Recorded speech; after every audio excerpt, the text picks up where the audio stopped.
Ya pemirsa, ini sudah di bulan September ya, dan di bulan September ini ada satu momentum yang luar biasa. 80 tahun itu banyak ternyata yang merayakan, di antaranya adalah PMI atau Palang Merah Indonesia. Ini yang HUT ke-80 akan tebar kebaikan. Dan untuk itu, memasuki bulan yang bersejarah ini, tanggal 17 September ya tepatnya ya, usia 80 tahun ini menyongsong Hari PMI, kita akan berbincang bersama dengan Bapak Irjen Pol Purnawirawan Dr. Andes RMHK Astana Mantika Widya SH, Wakil Ketua PMI DIY, dan juga kami juga bersama dengan Kepala Markas PMI DIY Bapak Ahmad Zaki Ali M. Hum. Selamat pagi Pak Zaki. Selamat pagi Mbak Isya. Assalamualaikum warahmatullahi wabarakatuh kepada para pemirsa RPTV dimanapun juga bisa menangkap siaran ini. Asik, ini semangat sekali di bulan September bertepatan dengan ini jelang 80 tahun ya, beberapa saat lagi. Ini sebenarnya ceritanya seperti apa sih?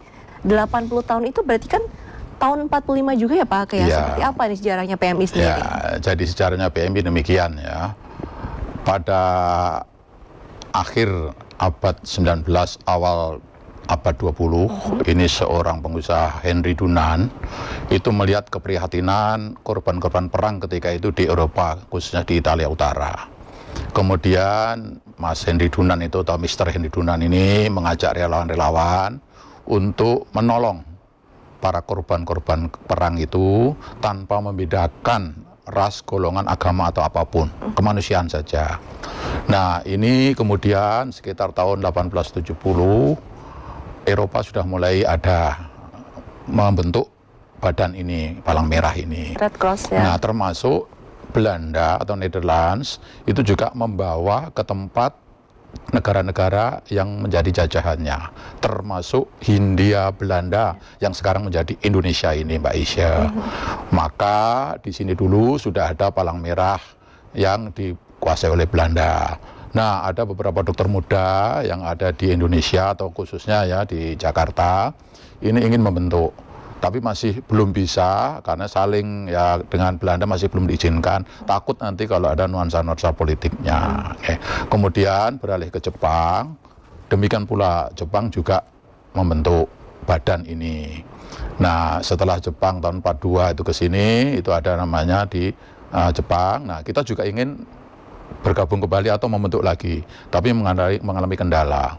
Baru setelah kemerdekaan 17 Agustus tahun 45, itu waktu itu yang memproklamirkan Insinyur Soekarno dan Muhammad Hatta, itu tanggal 3 September memanggil Menteri Kesehatan pertama waktu itu, yaitu Dr. Buntaran, untuk membentuk badan ini, Badan Palang Merah.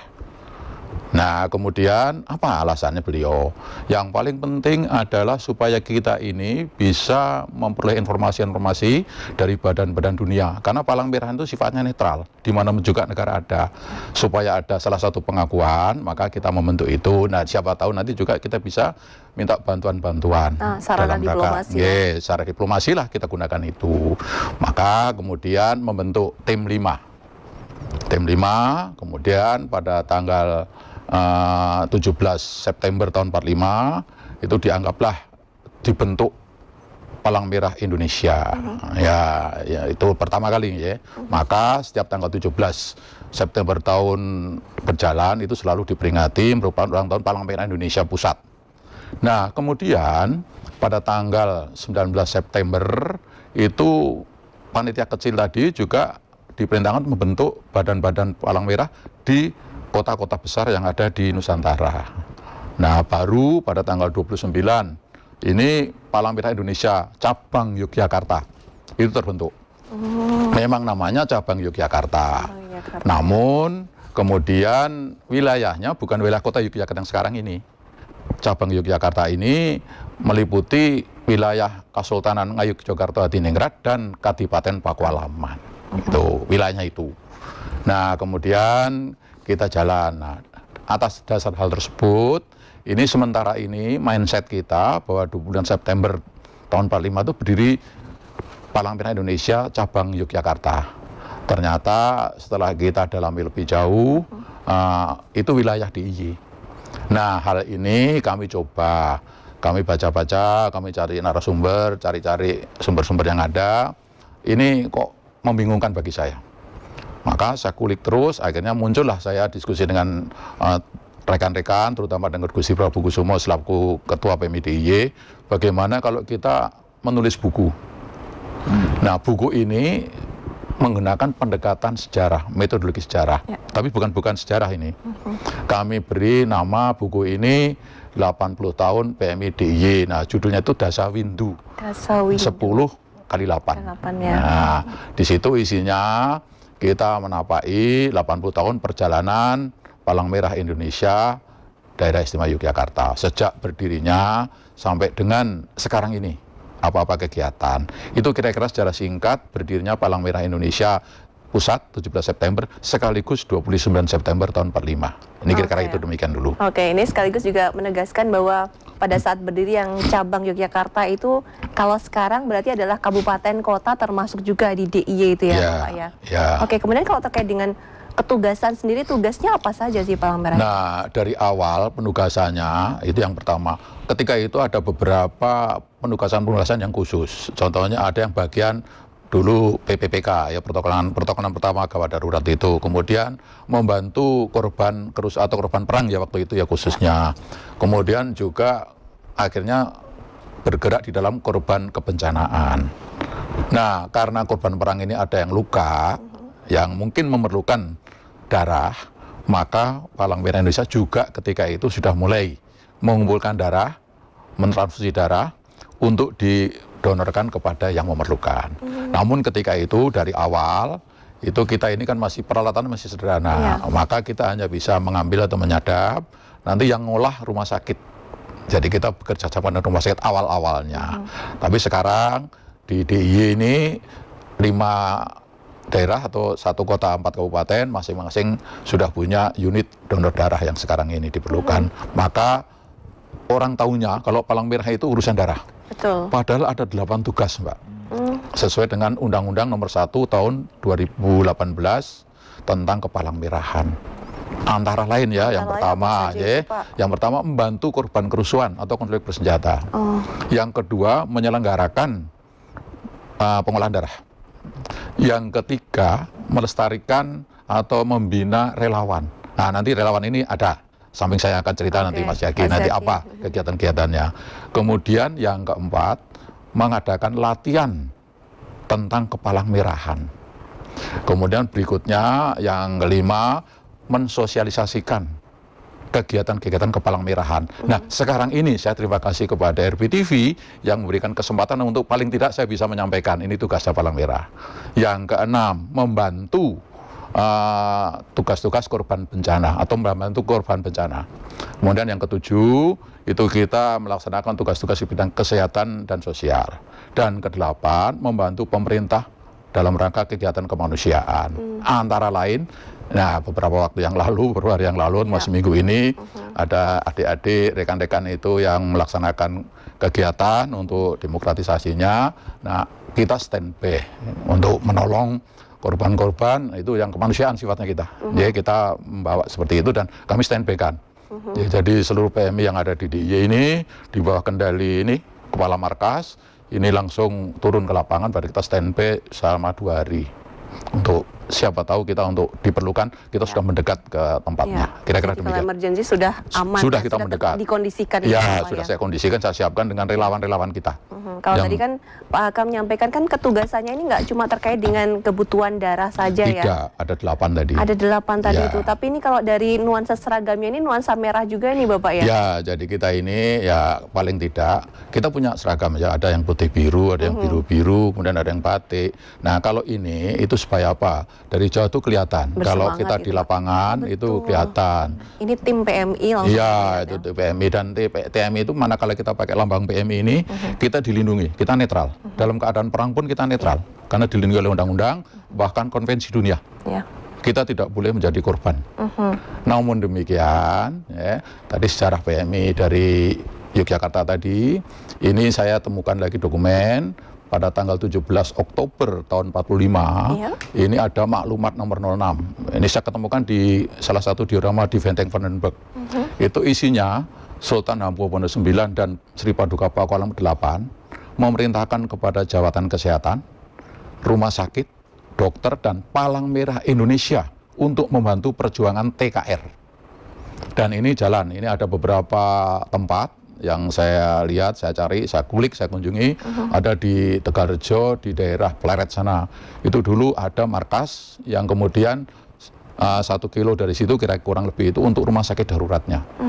Ada itu yang kemarin sudah dibangun ulang karena waktu 2006 kena gempa itu. Ya, kebetulan saya dengan ahli warisnya itu teman, jadi saya bisa mengkulik untuk komunikasi dengan yang bersangkutan gitu. Jadi awal-awal itulah kita tugas ini. Ada diakui tadi Sultan memberikan perintah itu tadi. Baru kita terus kita cari. Nah, ternyata perkembangan Palang Merah atau organisasi Perhimpunan Palang Merah Indonesia dan juga Palang Merah Indonesia Daerah Istimewa Yogyakarta itu seirama, sejaman dengan perjuangan kemerdekaan Republik Indonesia yang khususnya ada di Yogyakarta.